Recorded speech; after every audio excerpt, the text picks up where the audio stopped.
Hey everyone, Jeremy Bennett here. Let's look at how powerful your mind is. Let's compare your mind to the most sophisticated man-made device ever created, the computer.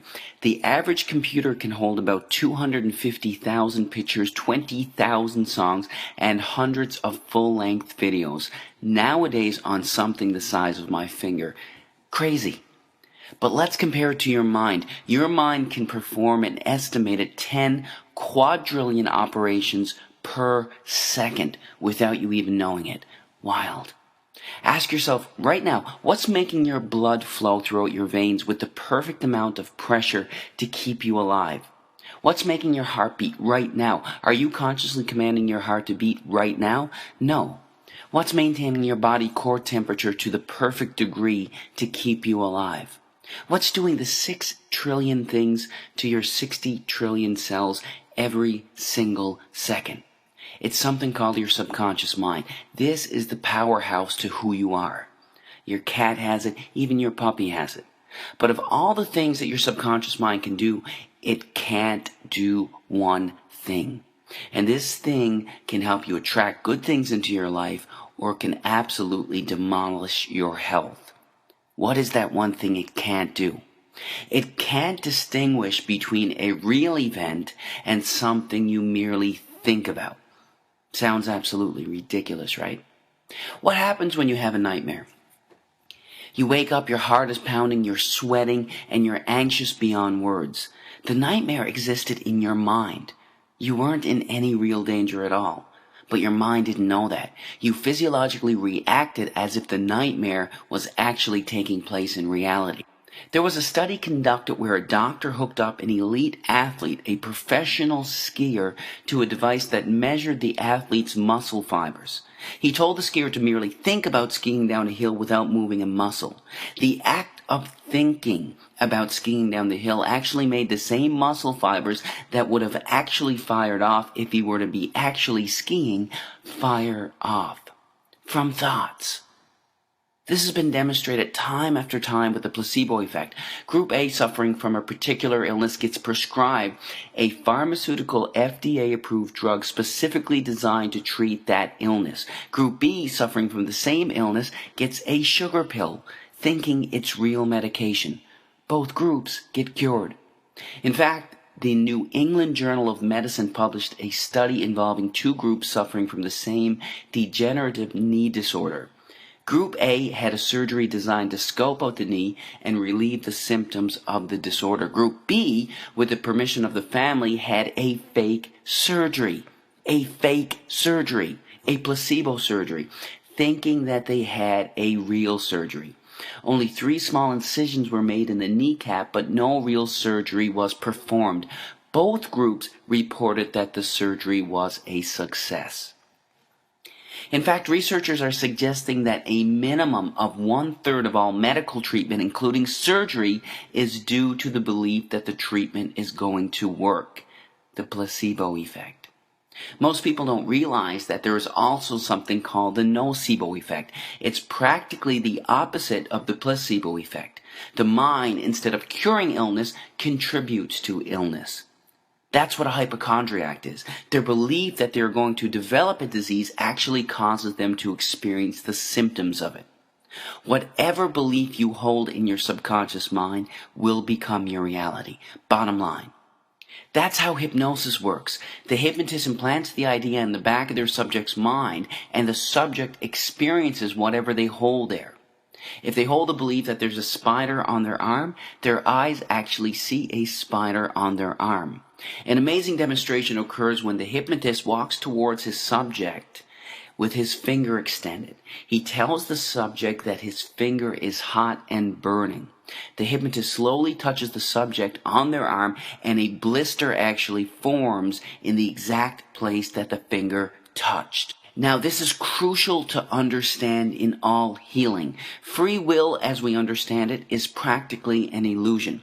In fact, 2 to 4% of the time, you decide what you want to do. You actually make the decision. 96 to 98% of the time, you don't. You're on autopilot. Your subconscious mind controls your decisions 96 to 98% of the time. Don't believe me? Do you like ice cream? If you do, snap your fingers and stop liking it. Do you enjoy watching sports? Snap your fingers and stop enjoying it. You can't. 96 to 98% of the time, everything we crave, desire, and act upon comes from what we hold predominantly in the back of our subconscious minds. Whatever we hold predominantly in the back of our subconscious minds, we are attracted to in life. What happens when you buy a new car? It's the only car you see on the road for the next 2.5 weeks. You saw those cars before you bought your car, but why didn't they stand out to you? Because you didn't own that car yourself. You weren't thinking about it yourself. What you hold in your mind, you're attracted to in life. That's how subliminal ads work so effectively. They work so effectively that they are banned in over 10 countries as a way to advertise. So if what you hold in the back of your subconscious mind shapes your reality, what shapes your subconscious mind? Practically everything that you're exposed to, everything that you see, hear, smell, taste, and feel is shaping your subconscious mind. Let's look at some specifics. Television. Here's a scary stat. By the time a child finishes elementary school, that child has witnessed an estimated 8,000 simulated murders on TV. All of these extremely graphic scenes are sinking back into their minds. And don't be tricked by Hollywood or cartoons. In the most important developmental years, when a child should be taught compassion and understanding, extremely intelligent minds behind the creation of perceived harmless children's cartoons are sinking violence into the back of their minds. Don't be fooled. What are you listening to on the radio? Every single word or thought you hold in your mind has a particular vibrational frequency. Negative words or intentions have slower vibrational frequencies, and positive words have higher vibrational frequencies. This is a song by Lady Gaga called Bad Romance. Some of the lyrics are, I want your drama, I want your ugly, I want your disease, I want a bad, bad romance. Our thoughts create us. We have to be extremely careful with what we are feeding our minds. Music can be beautiful and beneficial, but it can also have a negative impact on your health. Choose wisely. When I was growing up, the most violence we had on video games was Mario and Luigi jumping over turtles' heads. This is what our youth are playing today. These gruesome, extremely graphic images are sinking into the backs of their subconscious minds, weakening their immune systems and having astronomical, gradual negative effects on their health. Nobody's saying that these games are going to cause them to pick up a gun and go shoot somebody, but these games are affecting their health. There is zero doubt about that. What happens when you gossip? In order for you to gossip, you have to hold a negative memory and negative thought inside of your mind. You not only think about that negative memory, you share it with the other person that you're talking to. The second you hold negative thoughts in your mind, the biochemistry of your brain changes and you release cortisol, the stress hormone, into your blood, which then weakens your immune system, inhibits the actions of your white blood cells, increases the chances of infection, and even promotes weight gain. All from gossiping, all from your thinking.